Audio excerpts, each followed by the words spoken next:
इस पतंगे कीड़े के पंख होते हैं, लेकिन ये कभी उड़ नहीं पाएगा। आपको पता है ऐसा क्यों? क्योंकि हम इंसानों ने इनसे इनकी आजादी छीन ली है। ये घरेलू रेशम कीड़ा है। ये अपने जंगली चचेरे भाई की तरह बिल्कुल नहीं है।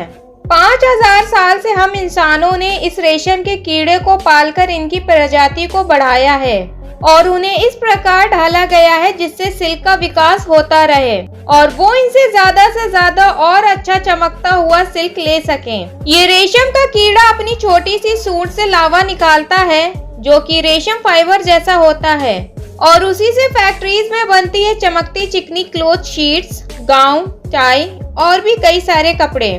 लेकिन हम सिल्क को सिर्फ उसकी चमक के लिए ही नहीं पसंद करते, बल्कि सिल्क पहला नेचुरल स्ट्रॉन्ग फाइबर्स में से एक है। इसका धागा इंसान के बाल से भी पतला होता है, लेकिन वजन के हिसाब से ये स्टील से 5 गुना मजबूत होता है।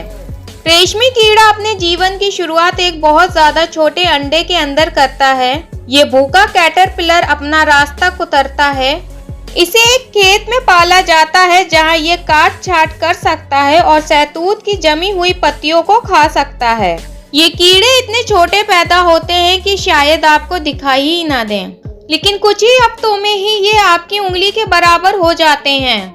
अब ये मोटा कैटरपिलर अपने जीवन के अगले चरण पर काम करना शुरू करता है, यानी कि अपना कोकून बनाना स्टार्ट कर देता है। ये अपने सिर पर स्पिनरेट से एक तरह का लिक्विड पदार्थ निकालता है और वो लिक्विड जैसे ही हवा को छूता है वह एक चमकदार फाइबर में तब्दील हो जाता है जिसे हम रेशम के रूप में जानते हैं। ये रेशम 2 प्रोटीन से मिलकर बनता है। पहला जो अंदर होता है फाइब्राइन, जो कि रेशम को स्ट्रक्चर देता है, और बाहर सेरिसिन होता है। ये एक प्रकार का ग्लू होता है जो रेशम धागे को बांधे रखता है, टूटने नहीं देता। ये ऐसे ही रेशम बनाता रहता है 2 से 3 दिन तक बिना रुके, वो भी सही ह्यूमिडिटी और टेम्परेचर को ध्यान में रखते हुए। और उसी दौरान ये एक कीड़ा यानी कैटरपिलर से पतंगे में तब्दील हो जाता है। जैसे ही ये कोकून तैयार हो जाता है, किसान इन कोकून्स को निकाल कर इन्हें गर्म खौलते पानी में डाल देते हैं और फिर यहीं इन बेचारे कीड़ों की जिंदगी की यात्रा समाप्त हो जाती है। वो मर जाते हैं जब उन्हें गर्म पानी में डाला जाता है और उसके बाद उन्हें कोकून के साथ धूप में सुखाया जाता है।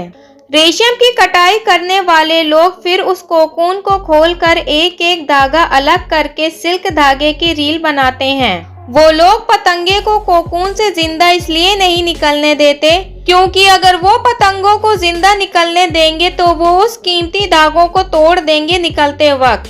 रेशम की एक पोशाक बनने में यानी सिल्क की एक ड्रेस बनने में 2000 बिना टूटे कोकून्स लगते हैं और जो कोकून्स टूट जाते हैं उनके पतंगों को जीने का मौका दिया जाता है ताकि वो और डेवलप होकर अपनी अगली पीढ़ी को जन्म दे सके और उनसे और भी ज्यादा सिल्क बना सकें। लेकिन बेचारे जो बचते हैं वो भी कुछ दिन के ही मेहमान होते हैं क्योंकि ये उड़ नहीं सकते। वो इसलिए क्योंकि वो नेचुरली कोकून से बाहर नहीं निकलते बल्कि उन्हें निकाला जाता है, जिससे कि वो पूरी तरह से पतंगा नहीं बन पाता और वो मुश्किल से ही थोड़ा बहुत मूव कर सकता है। कोकून से बाहर निकलते ही उनके पास जीने के लिए कुछ ही दिन होते हैं जिंदा रहने के लिए।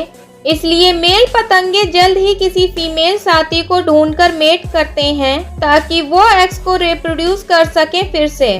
सिल्क प्रोडक्शन एक $multi-billion की ग्लोबल इंडस्ट्री है और ये सिर्फ फैशन और लग्जरी के लिए ही नहीं मशहूर है, बल्कि सिल्क फैब्रिक एक नेचुरल इंसुलेटर है।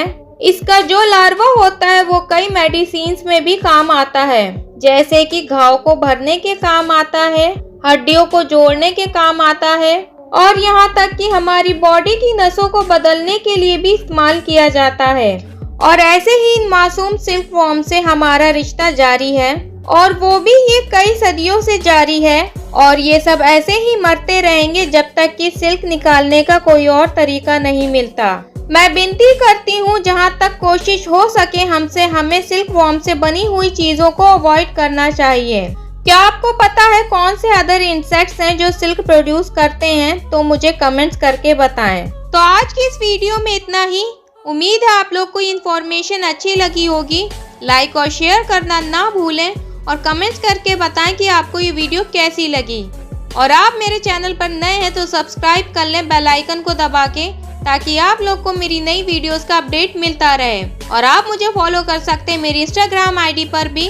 तो मिलते हैं नेक्स्ट वीडियो में। Love you everyone, take care and stay tuned, bye bye.